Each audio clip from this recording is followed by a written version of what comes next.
হিন্দুদের মন্দিরের উপরে বাতাসা ফিকে বাতাসাগুলো টোকায়া মুসলমানরা খায়, এগুলো কি মুসলমানের সংস্কৃতি হতে পারে? আওয়াজ করে বলেন, মুসলমানের সংস্কৃতি হতে পারে? আপনাদের পার্শ্ববর্তীতে যে মেলা হচ্ছে, এই কথা ভাই হয়তোবা অনেকে ভয়ে বলবে না, বা অনেকে চিন্তা করবে জীবনে রিস্কও তো থাকে। তো গতকাল দুর্ভাগ্যবশত আমার মোবাইলে একটা ভিডিও আসছে। ভিডিওটা হলো এরকম, মুসলমানরা সেখানে হিন্দুদের পূজায় অংশগ্রহণ করতেছে। নাউজুবিল্লাহ পড়বেন না? জবান খুলে পড়েন নাউজুবিল্লাহ। এই মেলার ভিতরে একটা বট গাছ আছে, আমি ভিডিওর ভিতরে দেখলাম আর কি। বট গাছের সেখানে একটা বড় দাড়িপাল্লা লটকানো আছে। হ্যাঁ, গাব গাছ, আচ্ছা গাব গাছ লটকানো আছে, সেখানে একটা দাড়িপাল্লা আছে। এই দাড়িপাল্লার ভিতরে এক সাইডে বাচ্চা রাখে, আরেক সাইডে বিভিন্ন শাক সবজি ফলমূল দিয়া এগুলা মন্দিরের ভিতরে ঢুকায় দেয়। নাউজুবিল্লাহ আসতে পারেন। আমার কথা মনে হয় আপনারা ভালো করে বুঝেন না, আমি আবারও বুঝিয়ে বলতেছি। এই যে আপনাদের পার্শ্ববর্তীতে যে মেলা হচ্ছে, এই কথা ভাই হয়তোবা অনেকে ভয়ে বলবে না, বা অনেকে চিন্তা করবে জীবনে রিস্কও তো থাকে, নিজের চাকরিরও তো রিস্ক থাকে, কারণ অনেক প্রভাবশালী ব্যক্তি তো আছে। কিন্তু ভাই আমার ভিতরে এগুলো কিচ্ছু নাই। আল্লাহ রিজিক যতদিন রাখছে হবে, না হয় আল্লাহর ফয়সালা যেদিন অন্য জায়গায় চলে যাবে, কোনো সমস্যা নাই। জন্মগ্রহণ করেছি তো মৃত্যুবরণ করতে হবে, বিশ্বাস করি। এতে কে অন্তরে দাগ নিল আর কার অন্তরে কষ্ট পাইলে এটা দেখার বিষয় না। খুব খেয়াল করে শুনে, হিন্দুদের মন্দিরের উপরে বাতাসা ফিকে বাতাসাগুলো টোকায়া মুসলমানরা খায়, এগুলো কি মুসলমানের সংস্কৃতি হতে পারে? আওয়াজ করে বলেন, মুসলমানের সংস্কৃতি হতে পারে? ভাই এটা মেনে নিতে পারতাম যদি তারা হতো, হিন্দুরা যদি এই কাজ করতো তাহলে সমস্যা নাই, তারা তাদের ধর্ম পালন করবে, আল্লাহ কোরআন এটা নির্দেশ করেছেন, শান্তি মতো তারা তাদের ধর্ম পালন করুক, আমরা তাদেরকে প্রোটোকল দিব, পাহারা দিব। কিন্তু আপনি মুসলমানের সন্তান হয়ে, আপনি মুসলমানের বাচ্চা হয়ে আপনার বাচ্চাটা নিয়ে ওই যে সাধু সন্ন্যাসী যার কাপড়টা 30 দিন পর্যন্ত নাপাক হয়ে আছে, যেই ব্যক্তি পুরো দেহটাই নাপাক, তার হাত থেকে আপনি আশীর্বাদ নিচ্ছেন। বেহায়া মুসলমান, আপনার মতো নির্লজ্জ মুসলমানের একটাও হতে পারে না। কথা বলেন ঠিক কিনা? একটাও নাই আপনার মতো নির্লজ্জ বেহায়া মুসলমান। কেমন বেহায়া, কেমন বেলাজা, কেমন বেশরমা মুসলমান হলে একজন সাধু সন্ন্যাসীর হাতে মাসুম বাচ্চাকে দিয়ে তার উপর থেকে কি নিচ্ছে? আশীর্বাদ নিচ্ছে। কি নিচ্ছে বলেন? আশীর্বাদ নিচ্ছে।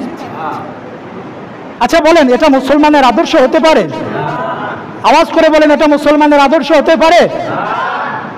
আপনি কেমন মুসলমান?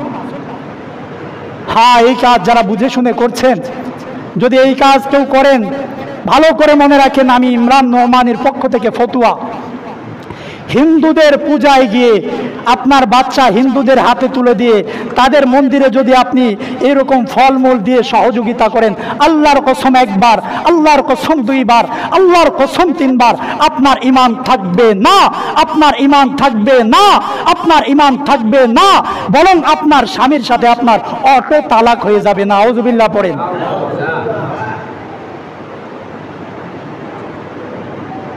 ভাই কেউ বেজার হলে আমার কিচ্ছু করার নাই। আপনি কেমন মুসলমান হয়েছেন মিয়া? বেহায়া বেলাজা মুসলমান। আপনার মতো নির্লজ্জ মুসলমান আর আছে নাকি? মুসলমানের বাচ্চা হয়ে, মুসলমানের সন্তান হয়ে, আলেমের কোলে সন্তান দেওয়া বাদ দিয়ে যেই ব্যক্তির শরীরই নাপাক, যেই ব্যক্তির কাপড়টা নাপাক, তার হাত থেকে আপনি আশীর্বাদ নিচ্ছেন। হিন্দুদের যেই কি কয় এগুলো মাথায় দেয় যে সিঁদুর, সিঁদুরের উপর থেকে আশীর্বাদ নিচ্ছেন। তা আপনার মতো বেহায়া আর কে? আপনার মতো নির্লজ্জ আর কে? আপনার মতো নির্লজ্জ আর একটাও নাই। ভাইয়ারা আমার, আমি বলেছিলাম আমি গত কয়েক সপ্তাহ আগে ঈমান ভঙ্গের 10টা কারণ নিয়ে আলোচনা করেছি না? জোরে বলেন। কোনো কারণ ছাড়া আপনি হিন্দুদের মন্দিরে কেন যাবেন? আরে যেখানে আল্লাহর সাথে সরাসরি শিরিক হয় সেখানে তো প্রতিনিয়ত আল্লাহর গজব নাজিল হয়। আপনার কি একবারও বুকটা কেঁপে ওঠে না, আয় হায় আমার মালিকের সাথে শরিক হচ্ছে, সেখানে আমি কেমনে যাই?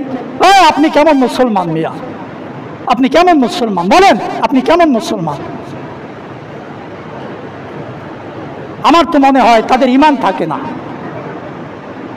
আপনাদের খারাপ লাগতেছে নাকি? জোরে বলেন, খারাপ লাগতেছে?